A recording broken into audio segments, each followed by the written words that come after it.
I'm really happy to see you. I'm so happy to learn with Naama again. I have to say that last time I went through the whole experience with Naama, and it was kind of overwhelming and beautiful. And then later that night, I was just in the shower and thinking about something, and I remembered something that Naama had said, and I tried it out, and it really helped me. And I kind of even forgot what it was that was bothering me, and I had to try really hard to try to remember what it was. So I'm excited to continue on this journey with you tonight, Naama. Tomorrow night we are going to learn about female spiritual leaders during the Shoah, and I'll tell you about that at the end. In the meantime, we are so happy to have you here with us, Naama.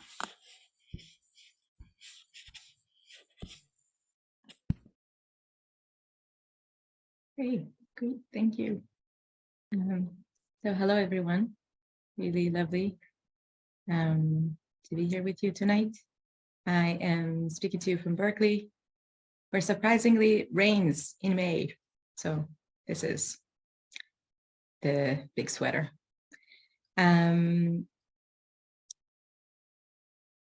Walking tonight into our second gate, the gate of Hitkarvut, and we're in a series of 4 meetings where we're stepping together through 4 gates. And the first gate that we went through last week was the gate of Hakara, the gate of consciousness. We're really trying to kind of like give words and touch what we called last week feminine well-being, which is a lot about warmth, the frequencies between us that we can sense. And the purpose and the goal of this learning is really to reach a joyous heart, and a joyous heart, according to Yemima, who many of the teachings in this class come from, is a quiet heart.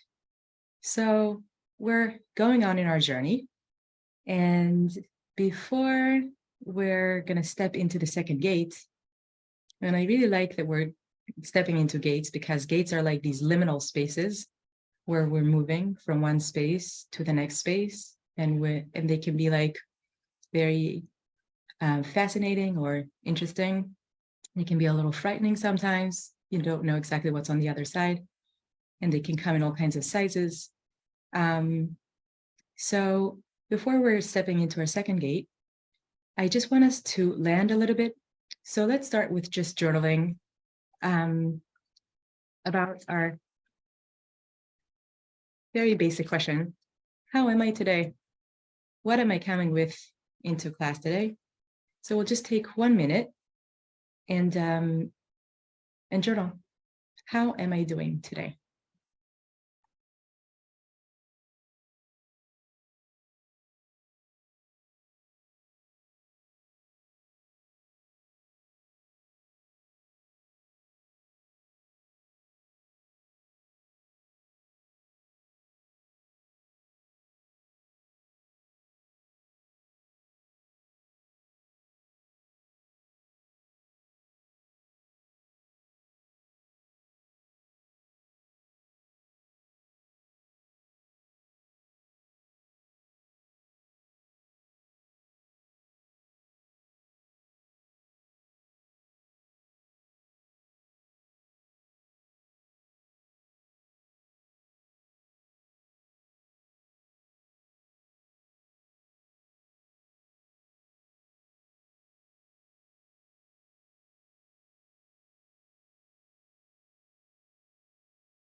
Okay, so if you need, take a few seconds to wrap up.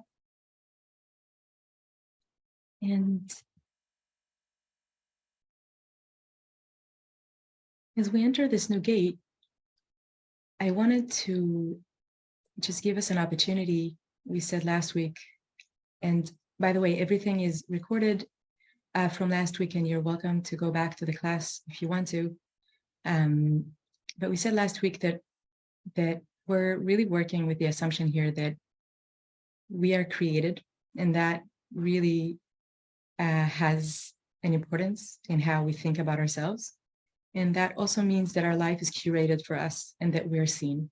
And things are happening not just for a chance. So if we are here in this room together, Yemima thought that our souls have something to learn from each other. So we got here together for a reason. And as Rabbanit Elisa already started, I wanted to ask if there's something that stuck with you from the first gate of Hakara. Just one word or one teaching, one Havana. So we said that Havana is an insight, some kind of learning that kind of like being born through you. So if there's one word that opened for you, a teaching that opened for you, an insight that you had, and you're willing to share with the other participants in the chat, let's take a moment for that.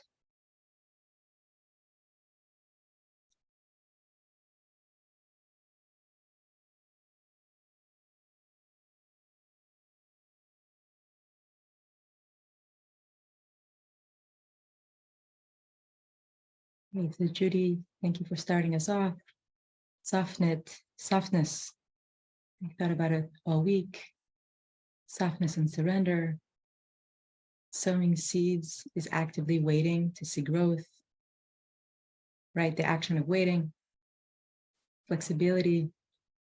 The insight about how being flexible means you have more control over how you respond to things. Bend like the wheat. You don't have to stand up and confront everything. Frequencies between us. Light and boundaries. How limits create order. Full abundance. Circles and cycles. Great. The lullaby. The human mind and Yemima's teaching that apply to all of our minds, not just a certain type of mind. Opening up, softness. Okay, I'm definitely going to go over all of these, and please keep putting them in here and going through them. Thank you so much for these words. These are just such beautiful teachings. Things are messy when we're stuck, but there's always space to move and bend. Our lives are curated for us. Yeah. So one of the things that we also spoke about last time was we started mentioning these two very basic terms that Yemima used all the time called yesh and omes. And we said that yesh and omes, we can think about it in a way as like energy that is going in loops, in repetitive loops. That's the omes, that's the burden. And yesh is energy that kind of like flows, goes up, it goes down, goes through things, but it flows through. And in a way, you said these are the two options in our mind. We're either in burden, this is our experience, or we're in yesh, in the flow. And the interesting thing that I kind of want us to know about it as we're entering tonight's gate of Hitkarvut, of coming close, is that Yemima taught that the burden is being created in childhood, and it's being created by lack of warmth. And she said children understand only two things.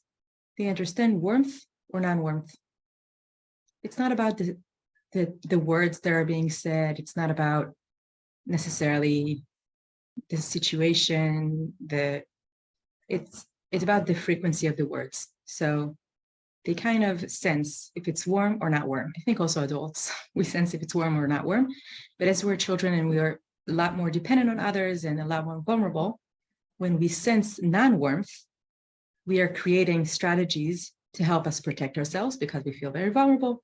And these are the places that we're creating loops of energy instead of flow, because we felt non-warmth and we felt very vulnerable. And the places where we feel warmth are the places where we learn to keep flowing with things that go up and down, but we can kind of like make our choices there. And some of us have more burdens or less burdens, again, depending on the burdens that our parents had, depending on all kinds of connections between our personalities and our parents' personalities. But we all grew with these kind of like not extensions, but these forget the word, but moving between us, warmth and non-warmth. And the important thing about it, knowing this binary of yesh and omes, of warmth and non-warmth, is that also in our inner conversation, and we are speaking to ourselves all the time inside, there's a place of warmth and non-warmth. And this is the basis of Hitkarvut. So we're starting tonight to speak about Hitkarvut. If last time we kind of looked at our mind, at the way that it's built, and we spoke about the fact that it's made of many parts and particles, and that it's flexible, and that it requires softness and rest. Today, we're not speaking so much about our mind, but we want to start sensing how we are dealing with ourselves, how we are behaving towards ourselves. And when we're speaking to ourselves, when we are communicating with ourselves, which happens all the time, sometimes with more awareness, sometimes with less awareness, and we want to increase awareness to the way we speak to ourselves and the way we're being with ourselves. So when we are communicating with ourselves, we can be in two modes that in Hebrew are very nicely playing on one root, kuf reish bet. So the root kuf reish bet, karov, means close, means a relative, means something very warm, means something near me, means something that I want to be close to. But if I read it just with a different pronunciation, it could be krav, a battle, when I'm fighting someone. And in a way, when I feel close to someone, and when I come close to myself, I might be in a place of hitkarvut, in a place of coming close, and I might be in a place of a battle. And I think we all know that for the most part, we actually allow ourselves, with the people closest to us, to be in the biggest battles and in the biggest closeness. With people who are far away, usually, we don't have many fights. We don't have also a lot of intimacy. But with the people that are close to us, and definitely with ourselves, we are going between this binary place of coming close or turning away. So turning towards or turning away in every situation in life, according to what Yemima taught, these are the only two options. Something will happen to me. I'll always either turn towards myself or turn against myself. For example, I applied for something, I got a rejection. And then I can either turn to myself and say, oh, wow, you got a rejection. Okay, I'm here with you. It's okay. Your life is curated for you. You are created. Everything is okay. I'm here with you. It might be very painful. Maybe I can consult you with something, but I'm here with you. Or I can be in a place of turning against. And that is a place that really, like every other burden, tries to protect me. So I'm going to start a battle with myself, trying to protect myself. And I might say, oh, if only you did it differently, it could have worked. So that will be like a way to try to rationalize what happened. Or maybe I'll try to justify what happened. And sometimes I can be really violent and be like, you're so stupid. Why did you do this? Why did you have to send it when it wasn't totally ready? And these can happen on very small things. For example, you put salt instead of sugar in the food, or whatever it is, whatever mistake, it can become a very violent place. And the violence comes just because, in a way, I want to protect by justifying or rationalizing or just making sense to the situation by turning against myself. So if I'm stupid, that explains what happens, and then I can like come back to center. But the question is, how can I kind of like catch it before I'm turning against, and I can turn towards myself a little more than against. So these are just a little bit of introduction to the word Hitkarvut. And since we are speaking of frequencies, and we said that it's good to start the class with some music that helps us get on the frequency, I wanna just sing a little bit from a nigun from Shlomo Katz for the words Ki karov hadavar elecha meod beficha ubilvavcha la'asoto. It's a really beautiful pasuk, verse from the Torah, where it says, this thing, the words of the Torah, or that closeness to God that you want, it might seem very far away, it might seem very hard to achieve, but it's actually so close to you. It's in your mouth and in your heart that you can reach it. And to some extent, I feel that it's true also about the way we live with ourselves, the way we respond to our experiences, and the way we can remind ourselves again and again that it feels so impossible at the moment to be close to myself, and still it's so close. And it's in our heart and in our mouth. And of course, we're not going to force ourselves to do it, but we want softly to identify more and more the places where we turn against ourselves, or where we turn towards ourselves. And by just kind of like growing our awareness of these things that are happening, we are training our hakara, our consciousness, to do more of one thing and less of the other thing. So that's the plasticity that we spoke about last time. But for me, it's really helpful that she's like saying it's a binary. There's not so many options. There's only two options. It's either that you turn towards or you turn against. It's either a krav or it's karov. And as you learn to see it, and as you learn to be as we learn to be intimate with ourselves and see it, and really also, come close when we saw that we just turned against, then slowly something softens, and the route in our brain takes us more times towards the turning towards. So I'll sing a little bit, and then I want to dictate 2 snippets and do some exercises. Ki karov lecha hadavar meod beficha ubilvavcha la'asoto.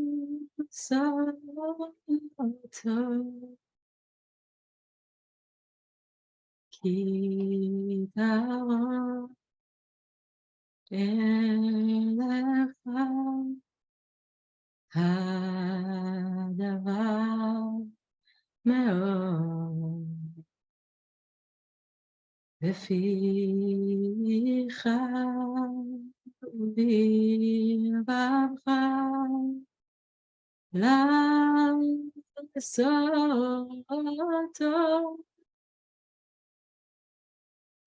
Hay da da da da da da da da. Hay da da da da da. Hay da da da da da.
Hey. So let's write a little bit.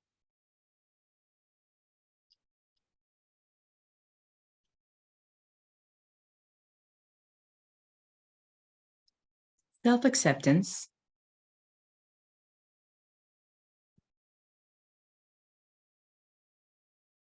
brings deep emotion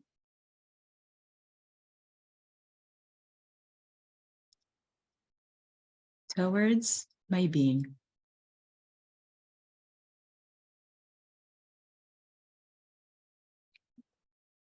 And respect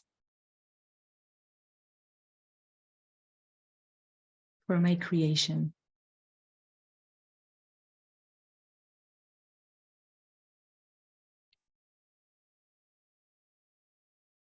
Simply happy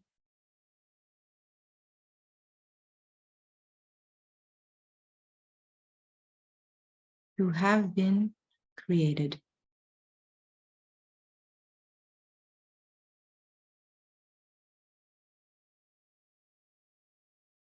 Wrapped in a primordial layer of warmth that isn't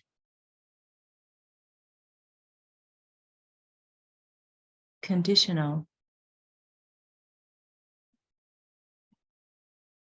upon achievements or results.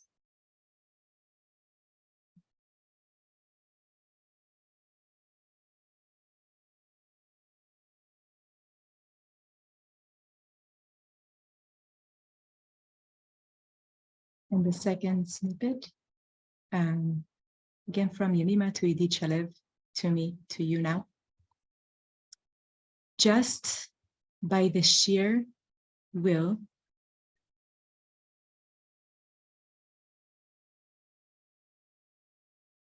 to give to yourself,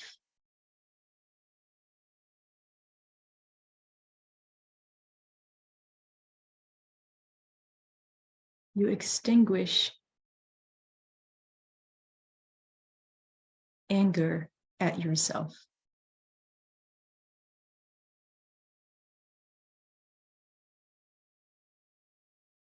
To be good and generous to myself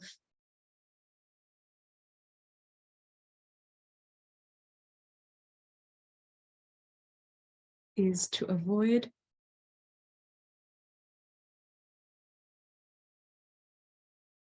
clinging to self-blame and anger.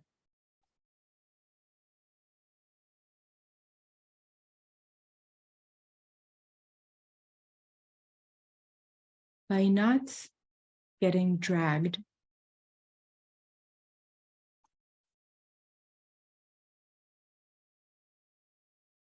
into their heaviness.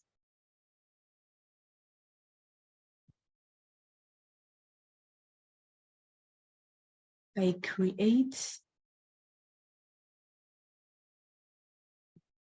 conditions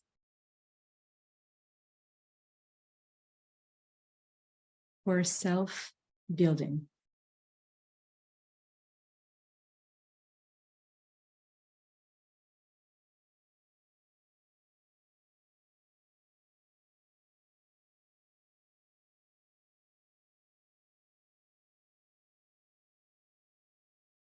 You can also find it in the chat now.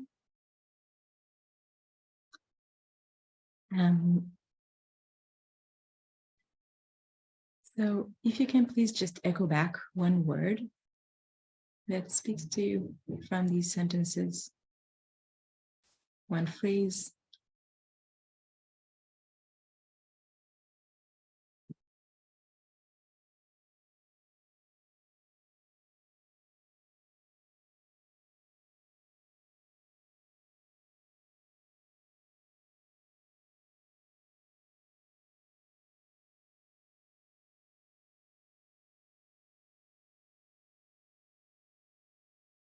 With these words.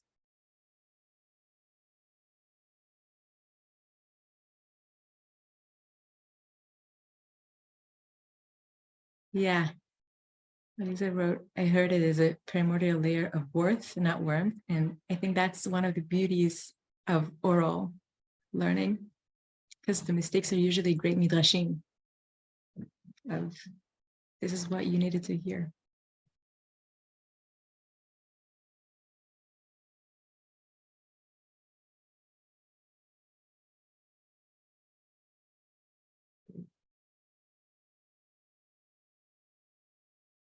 So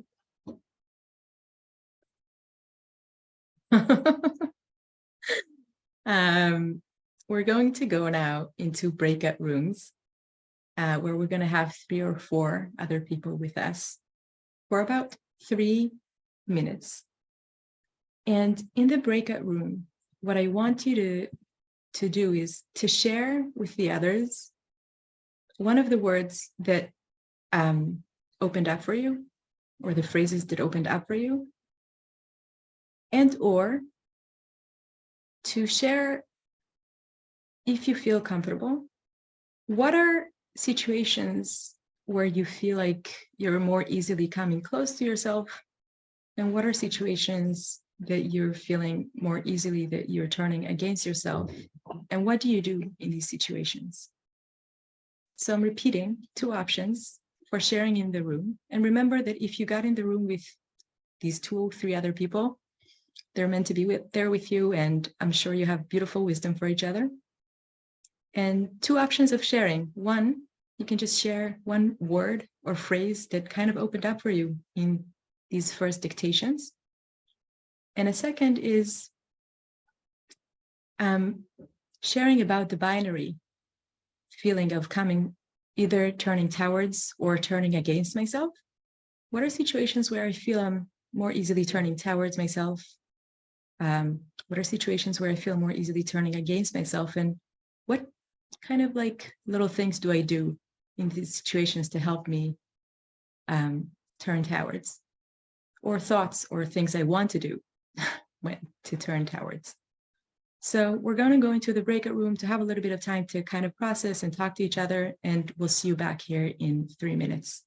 So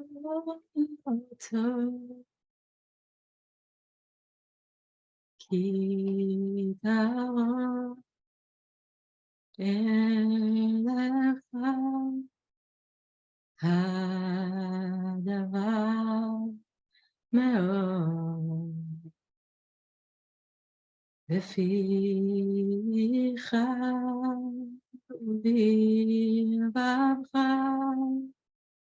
לעשותו.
Okay.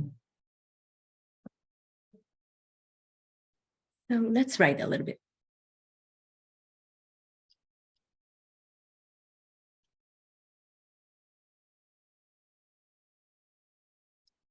Self-acceptance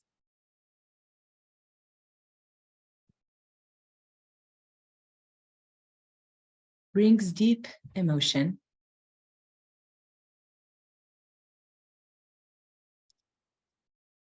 towards my being.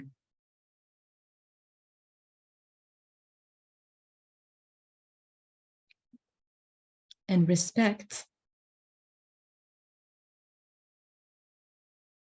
for my creation.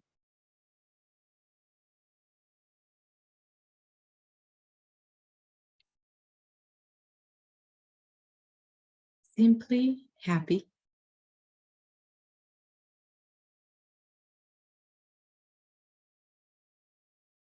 to have been created.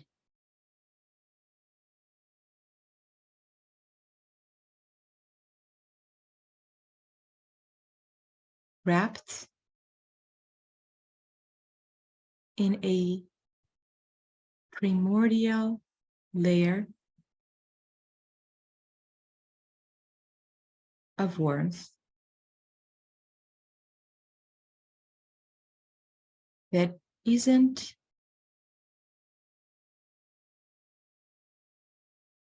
conditional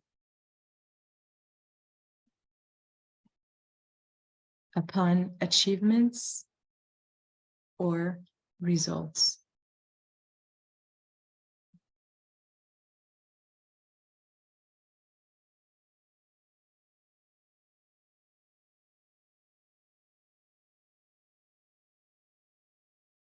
And the second snippet, again from Yemima to Idit Shalev, to me, to you now. Just by the sheer will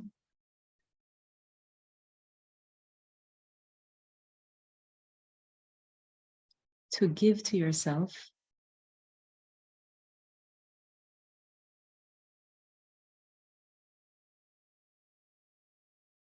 you extinguish anger at yourself.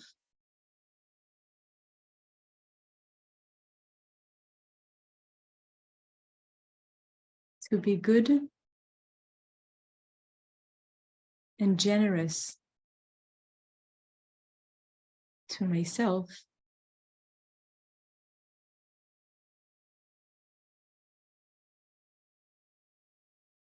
is to avoid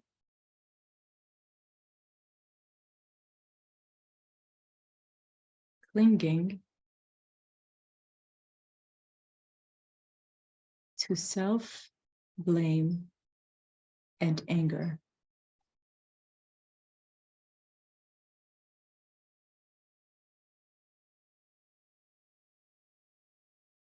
By not getting dragged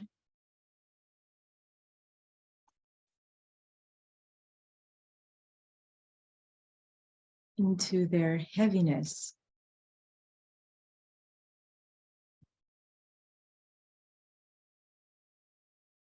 I create conditions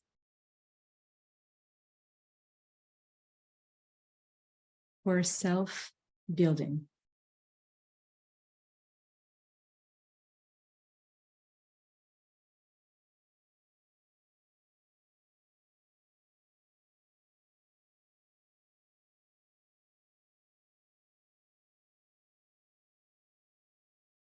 You can also find it in the chat now.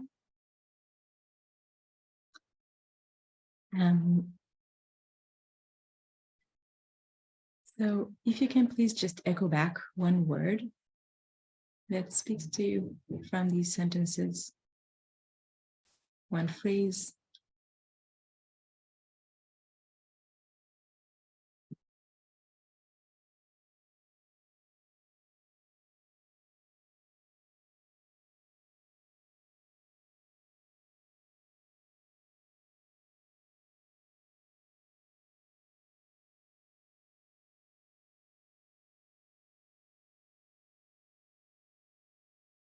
With these words.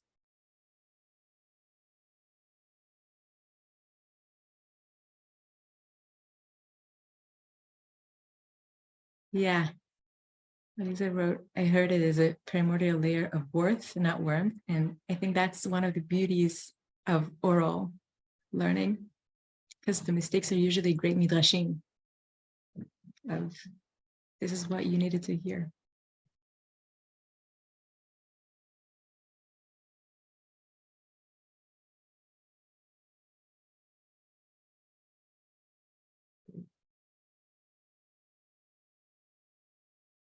So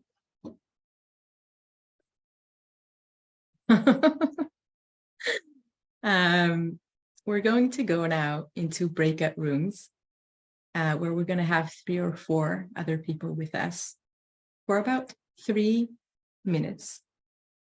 And in the breakout room, what I want you to do is to share with the others one of the words that opened up for you, or the phrases that opened up for you, and or to share, if you feel comfortable, what are situations where you feel like you're more easily coming close to yourself, and what are situations that you're feeling more easily that you're turning against yourself, and what do you do in these situations? So I'm repeating 2 options for sharing in the room. And remember that if you got in the room with these 2 or 3 other people, they're meant to be there with you, and I'm sure you have beautiful wisdom for each other. And 2 options of sharing. One, you can just share one word or phrase that kind of opened up for you in these first dictations. And a second is sharing about the binary feeling of coming, either turning towards or turning against myself. What are situations where I feel I'm more easily turning towards myself? What are situations where I feel more easily turning against myself? And what kind of like little things do I do in these situations to help me turn towards? Or thoughts or things I want to do to turn towards. So we're going to go into the breakout room to have a little bit of time to kind of process and talk to each other, and we'll see you back here in 3 minutes.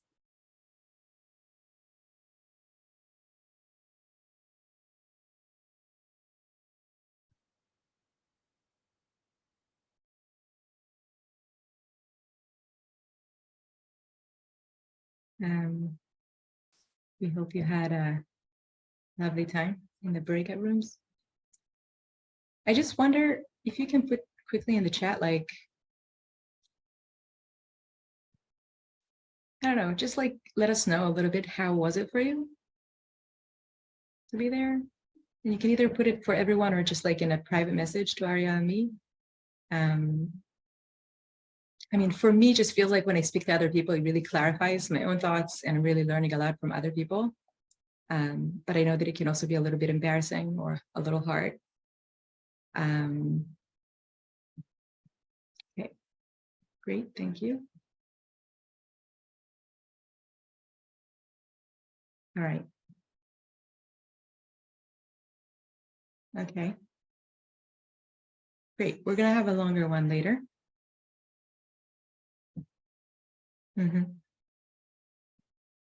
Self-worth, warmth, and worms. Have all of them.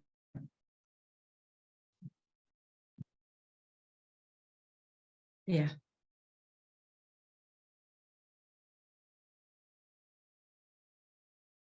Okay, great.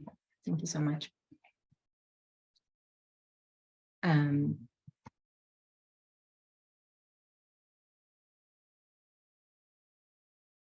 All right.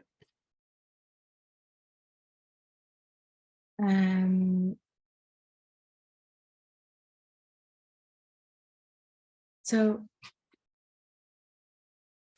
I think we also spoke about it a little bit last time, but like a more traditional way of learning Yemima's writing usually is really to go through her writings. And it's a little more similar to Talmud learning, that you're kind of like jumping into something. They tell you it's going to be about brachot, but then you end up speaking for like 3 pages about something totally different.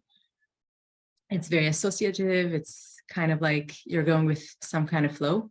In this series, we actually try to articulate some of the, I would say, principles, maybe, or kind of like the counters of some of the things that she taught, and also sometimes other women taught following her. So last time we said that there are 3 pillars to Hakara, the consciousness, which are particles, complexity, and partiality, and softness and rest. And we went through every one of them. This time in Hitkarvut, we also are going to go through 3 pillars. We spoke about binary, the binary existential situation where in every experience that happens, we always either turn towards ourselves or turn against ourselves. And what we want to do with that, the exercise that we want to do, and I really kind of like wish everybody to do it in the coming week, and I do it all the time, is just to pay attention. You don't need to do anything, but just to pay attention in the coming week in when experiences come that kind of trigger you, for good or for bad, just like what happened in your inner conversation. Was there like a turning towards? Was there a turning against? And just to pay attention. That's everything that is needed, just to pay attention. And by just paying attention, we're already creating intimacy with ourselves and already kind of like letting our consciousness do the work and creating the insights. So really, there's no need to write about it or do anything or tell ourselves anything about it. Just like kind of like pay more attention to ourselves, and to the way that we speak to ourselves. If you want to write, of course, it's great, but I'm just saying, like with the binaries, just like to start paying attention. And we want to speak now about 2 other pillars, which are self-acceptance. That is a term that we hear a lot around, but we're going to try to sense what it means in this kind of learning. And then the last pillar that we'll learn about is called diuk, precision. So these are the 2 other pillars that we want to kind of like explore together in the time that we have left. So like we did last time, I want now to read to you a longer part from Yemima, a part that I got from a teacher called Michi Yosefi. And to me, it always sounds like a poem. It's one of my absolute favorite parts from Yemima. And this is a part that speaks about the importance of making mistakes.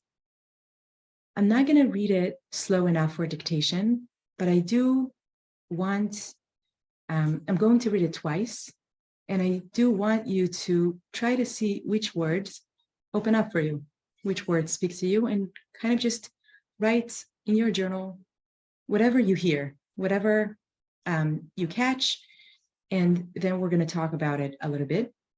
And this is a place where we're starting to explore, what does it mean, self-acceptance? I mean, sometimes people say, yeah, just accept yourself. And you're like, okay, but like, how'd I do it? Self-acceptance. I mean, what am I doing there? So, okay, I understand that with turning towards and turning against, I can pay attention and just kind of like see where it happens. But then self-acceptance cannot be forced.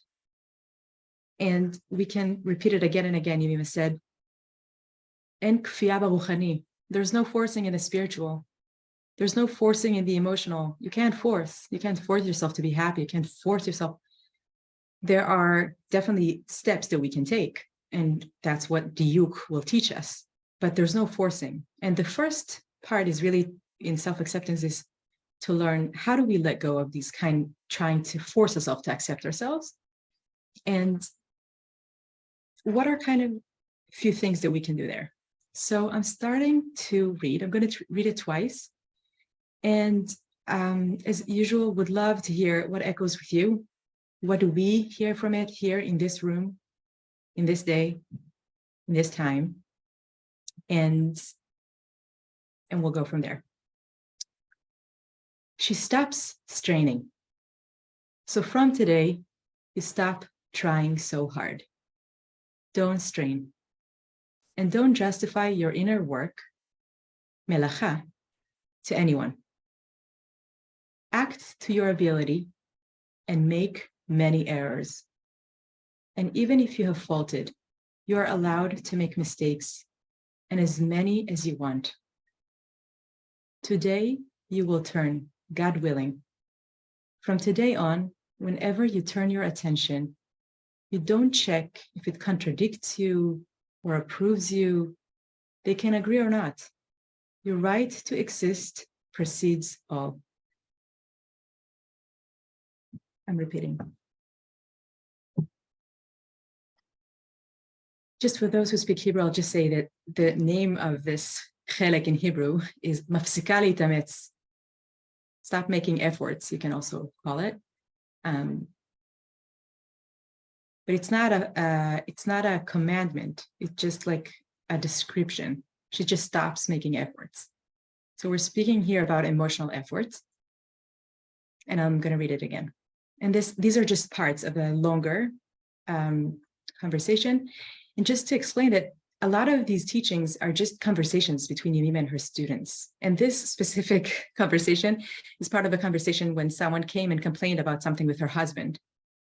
And Yemima's answer was like, a long thing. And these are a few parts from this conversation. So very relational. She stopped straining. So from today, you stop trying so hard. Don't strain. And don't justify your inner work to anyone. Act to your ability and make many errors. And even if you have faulted, you're allowed to make mistakes, and as many as you want. Today, you will turn, God willing. From today on, whenever you turn your attention, you don't check if it contradicts you or approves you. They can agree or not. Your right to exist precedes all.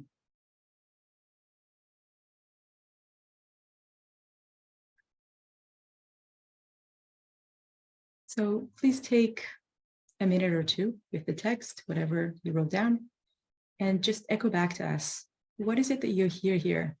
What is your insight from hearing these words?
Okay, so right to exist precedes all, always being enough, explosive power in a good way. Your right to exist precedes all, accountability to the creator, to the inner.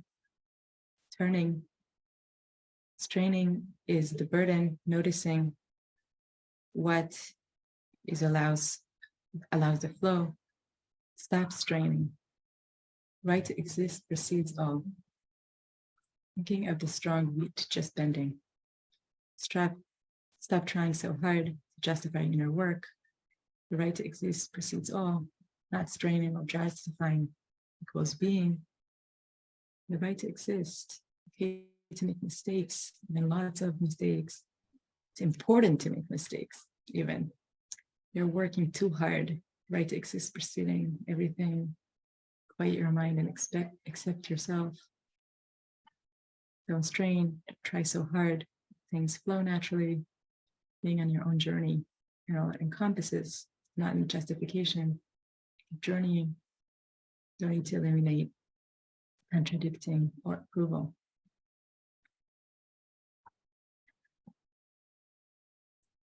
Thank you so much for these words. They echo with my soul.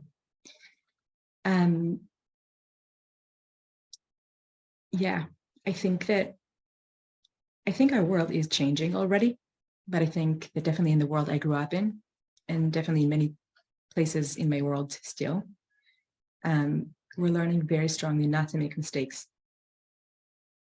And not to make mistakes means also that we are measuring ourselves constantly based on doing the right thing. And I think as women, even more so, our attention is often turned externally to what people think and what people feel and what people want.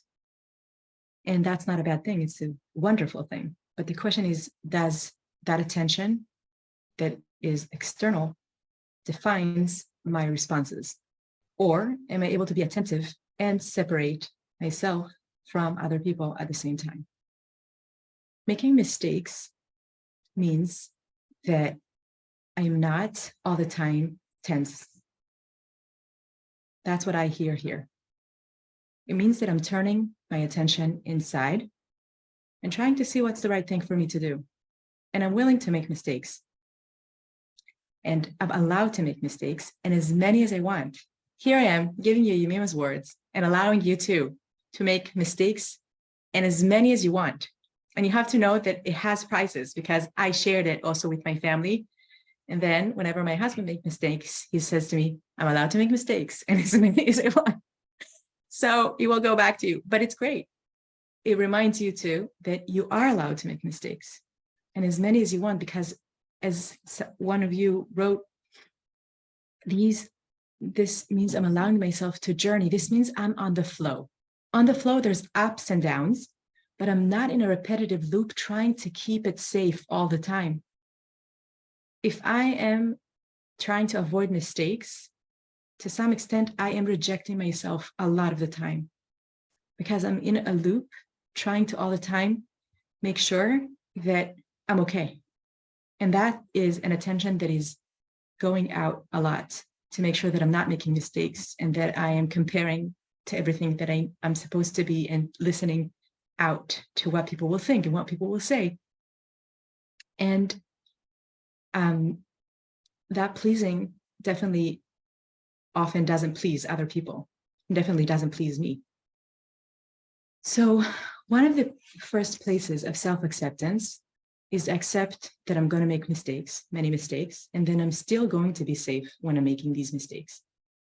And to start paying attention, when does my attention go outside and kind of like try to tell me what to do to be safe, or to keep things okay, or to keep the world safe? And that is a place that comes from the child that kind of has this feeling that they can control the world by just justifying and rationalizing in the mind and doing the right thing. And then we have this like magnificent self-image when we're children, that if we just cry enough or loud enough, we'll just get whatever we need. We can control the world. This is just a mentally developmental stage in childhood, that you're seeing yourself as the whole world. And sometimes that is a place that keeps going with us. The burden stays with us, this feeling that we can control everything. And that is a place that doesn't want to make mistakes and want to stay safe and keep the world very, very rigid. And she says, no, you're actually allowed to make mistakes. Don't strain yourself. You don't need to strain yourself. You're not in charge of the world. And you're created. Things are curated for you. You're not in charge of the world. You're in charge of the next response that you'll have, and you can make mistakes there, or you can make the right thing. You can make the thing that you feel that you need to do. And moreover, she even in this chelek, in parts that I didn't bring here, she says, if you need to slam the door, slam the door. Like, you don't have to be like a good kid all the time. If that's what you need to do right now, that's what you need to do right now. It's okay. Now, I'm not saying like, ruin your property, but like, just to say, listen to what you need to do right now. Sometimes it might not be something that looks like the right thing, but for you, it is the right thing. And maybe you need to make a mistake right now.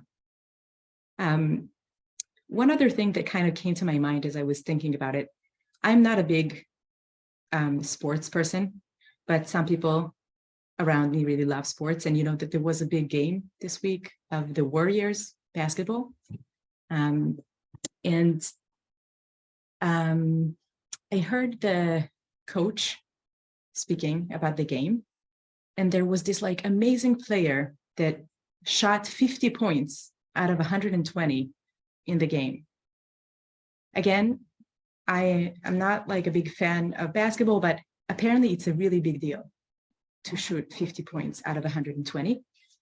And they were talking after the game, I mean, what was happening there, because this group was actually, this team was losing a few times before, and suddenly they were like giving such an amazing performance.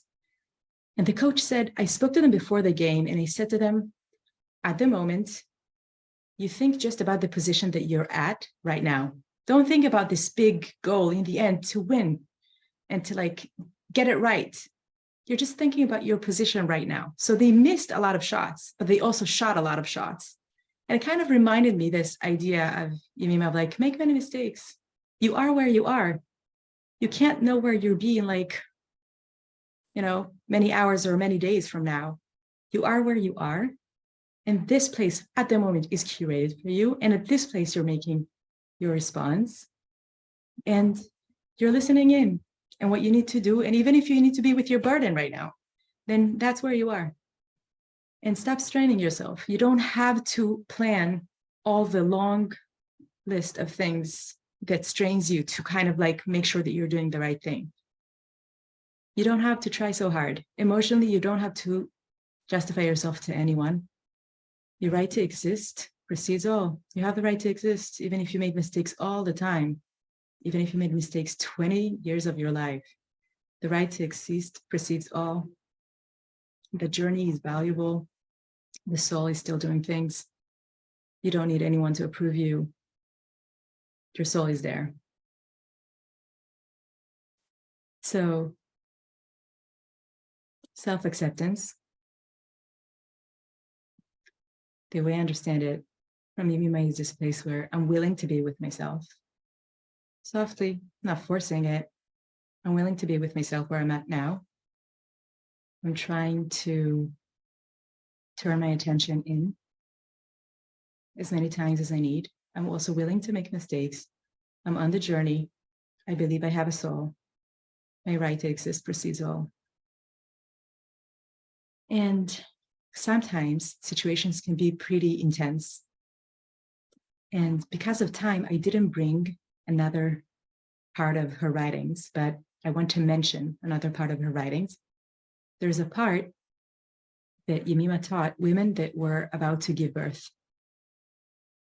She has a whole teaching for women that are going to give birth.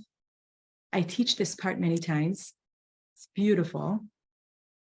And it's actually true to everyone who's going to give birth to anything, either to a child, to a business, to a new part of life. There are just these times in life where you're about to be going through a big transition.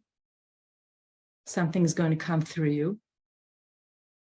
And in this place, the fear of mistakes becomes maybe even more huge.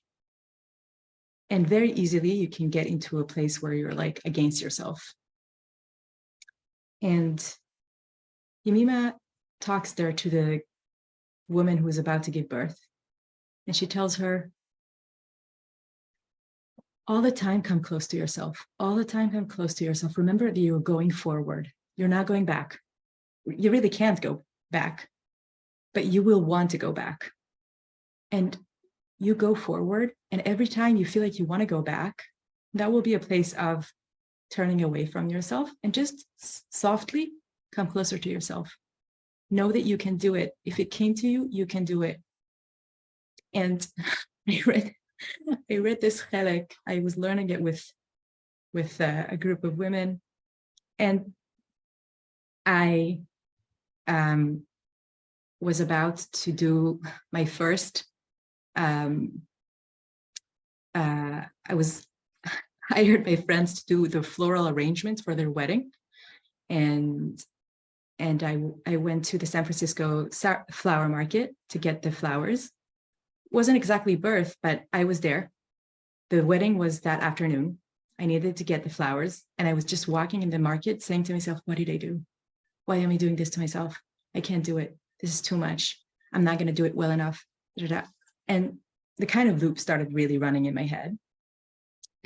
And after 2 minutes of this, feeling like I just want to run away from there, get back to the car, go home, hide in the room, not do anything because I'm really afraid, I found myself saying to myself, you're the mother.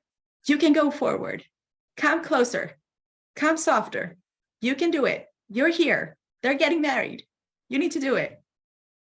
And walking with my, not carriage. What's the name for this thing that you push? Cartage? Agala. And collecting cart. Thank you. And collecting my flowers and getting ready, and really I'm giving this example. Maybe it's funny for people who gave birth. I'm sure you have a lot of experiences there. But the Hitkarvut, sometimes we can think about it as something that happens in very small experiences in our life, and sometimes it is. But it can also come in very big experiences in our life. And there too, there's like this kind of like radical acceptance. And I'm like, I'm with me. And even if I'm going to make the hugest mistake, I'm with me. This is the soul that I got. I am stuck in my life, and it's not a bad thing. I am in my life. I am with me, and I'm going to come close. And from there, I'm going to find my next step. And this is where we want to move on and speak about diuk. Self-acceptance, the way I understand it from Yemima, is not about being stuck where you are. It's not just about making mistakes and feeling like, okay, fine, I'm just going to do nothing and be here. I mean, that's totally fine. But the thing is, we do want to go somewhere, and our soul does have a direction, and we want to grow. We want to be on our yesh, on our flow. And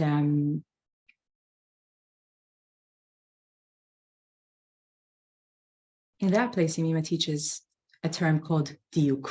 That's our third pillar for Hitkarvut. Diuk means in English precision, but it's a precision with a small p. It's to do the right thing with a small r. It's not to try to do the right thing for me, find the right, whatever it is, fill the blank, occupation, partner, place to live, the right thing, the big right. It's to ask, in this situation, what do I need right now? This is the question for diuk. What do I need right now? And I was trying to just think of examples for today. One example was I was once after a big breakup with a person I dated for a long time. And I went to my grandparents for Shabbat to kind of like calm down from it. And I went for a walk in the afternoon. There's a park close to their house, and I was just like walking and walking, and my head was just rumbling. Why did you do it? Are you sure it's the right thing? Are you sure that it's the right decision? And you know how like you're in the most calm, beautiful park and your head is just not stopping. You're just like, you just want to take your head and take it off your body because it drives you crazy. And the question is just like, and the thing is, I knew about Hitkarvut and I knew about Yuk, but you have to remember it. So, so I was like walking. And I really remember that moment when I said to myself, oh, you know what? Stop for a moment. Accept your relative place. Kabbalat mekumia yechasi. Accept where you are. Accept your life. This is the decision you made. Not to force it, just to kind of like, okay, it is what it is. Not fighting it for a moment, because these kinds of like, I mean, maybe you don't have it, but like these kind of like loops and justifications and trying to kind of like repeat until you'll find the right words and you'll find the right solution. It's kind of like fighting with yourself and trying to arrange reality. So it's like, just stop for one moment and just accept that this is reality for now. What do I need right now? It was a really huge relief for me. And if it can work for you, you're welcome to use it. But the three pillars of Hitkarvut are, first, to know that in every situation you either turn towards yourself or turn against yourself. That in every situation you can know that your right to exist precedes all, even if you made many mistakes, and that this is the reality for now.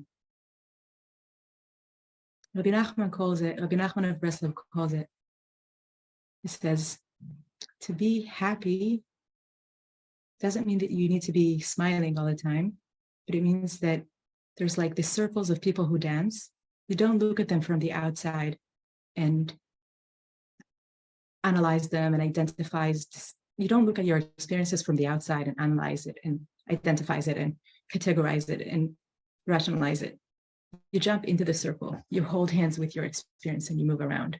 I think Yemima will really agree with him. So self-acceptance is the place where like, I'm willing to be with my mistakes. I'm being with my experience. This is my life. It didn't happen for no reason.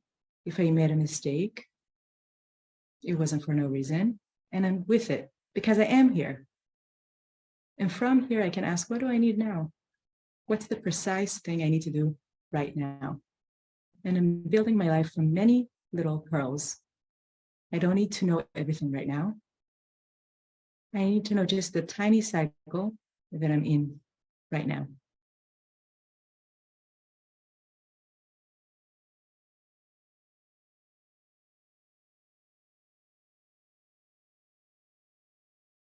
So I want to dictate to ask one more snippet. And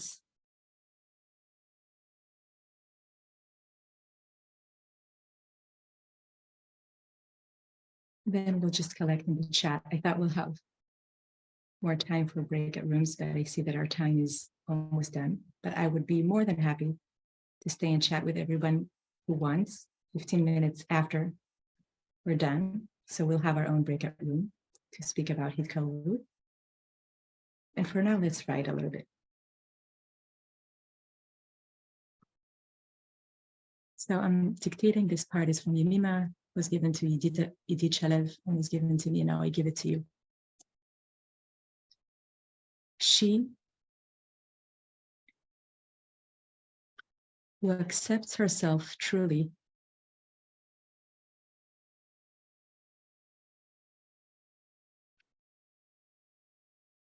as she is,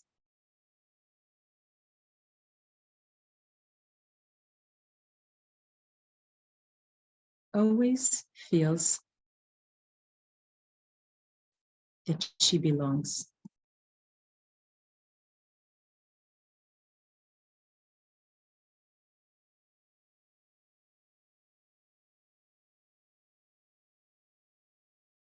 when I agree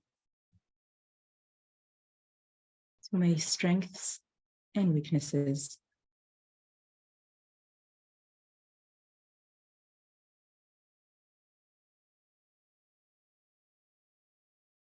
I make less of an effort to be accepted.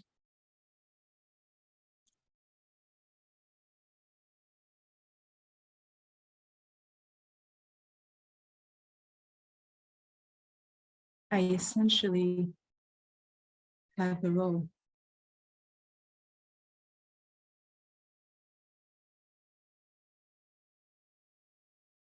I belong to what happens.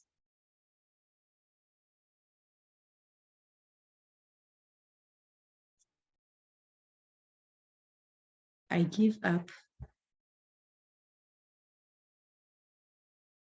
my lookout point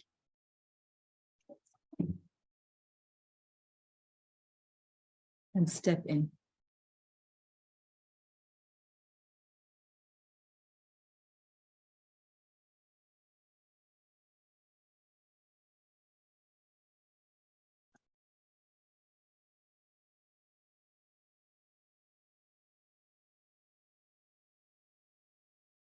So find it in the chat box.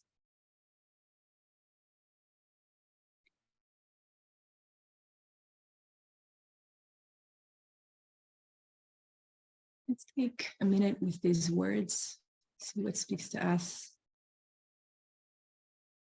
and then echo it in the chat when you're ready.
Oh, sorry. Thank you so much for these words. And I really remind us also to remember to, we say all of them so softly. Don't be a bystander to your life. Participate in every moment. But you don't have to. You're allowed to make many mistakes, as many as you want. The most important thing, and the mistake you're not allowed to make, is to turn away from yourself. So, okay, now I'll say it differently because this is not how Yemima said it. Yemima said it differently. The only effort you're allowed to make is to turn towards yourself. So for this week, let's pay attention to when we turn towards or turn against. Work on self-acceptance, going into the circle, making mistakes, not making effort emotionally, except for the one effort to turn towards ourselves and do our little diukim, our little precisions. What do we need right now? Thank you so much, everybody. And after Ariel's and Albanita Lisa's explanation, I'll be here for 15 minutes to talk to whoever wants to talk about what we learned today. Thank you so much, Naama. That was so beautiful and so deep. I know that I am going to take this with me. Everybody is invited to come back for our third and fourth classes the next few weeks. And tomorrow night, we also have another Her Torah event that is about female spiritual leaders during the Holocaust. Who are they? Their stories are not told.